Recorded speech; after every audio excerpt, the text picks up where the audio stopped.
Prabowo bertemu Haritanu yang dipanggil di Istana Negara pada kemarin.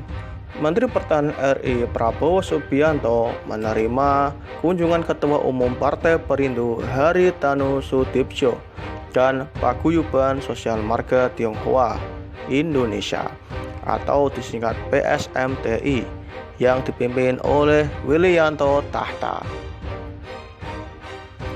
Apa yang dibahas dalam pertemuan itu?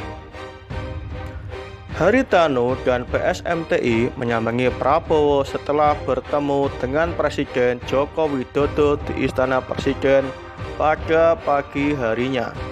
Dalam pertemuan itu, Prabowo dan Haritanu serta PSMTI berdiskusi mengenai bagaimana menghasilkan kebijakan yang dapat dimanfaatkan oleh rakyat secara langsung. Prabowo mengajak semua pihak untuk dapat menjaga kerukunan dan stabilitas negara agar pemerintah dapat menghasilkan kebijakan yang berpihak pada seluruh elemen masyarakat. Kita bisa hidup dengan baik, tenang, dan rukun, kata Pak Prabowo. Prabowo pun memberikan contoh pengambilan kebijakan untuk persoalan kemacetan. Dia mengatakan perlu ada kerjasama pemerintah daerah dan pemerintah pusat untuk mendukung kebijakan penyelesaian macet tersebut.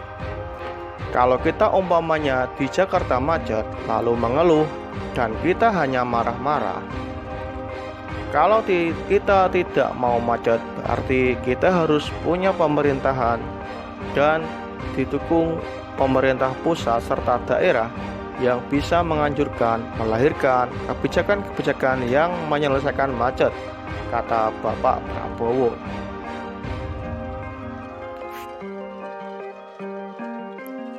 Menurutnya, baik pemerintah daerah atau pemerintah pusat perlu bersinergi untuk bisa mengeluarkan kebijakan yang baik dan mendapatkan solusi dalam mengurangi permasalahan di masyarakat saat ini. Tidak bisa kita hanya ngamuk-ngamuk, marah-marah. Jadi ada kebijakan itu. Siapa yang mengambil kebijakan adalah mereka yang diberi mandat politik dari rakyat, jelas Pak Prabowo. Jangan lupa dukung channel ini dengan subscribe, like, dan komen. Terima kasih.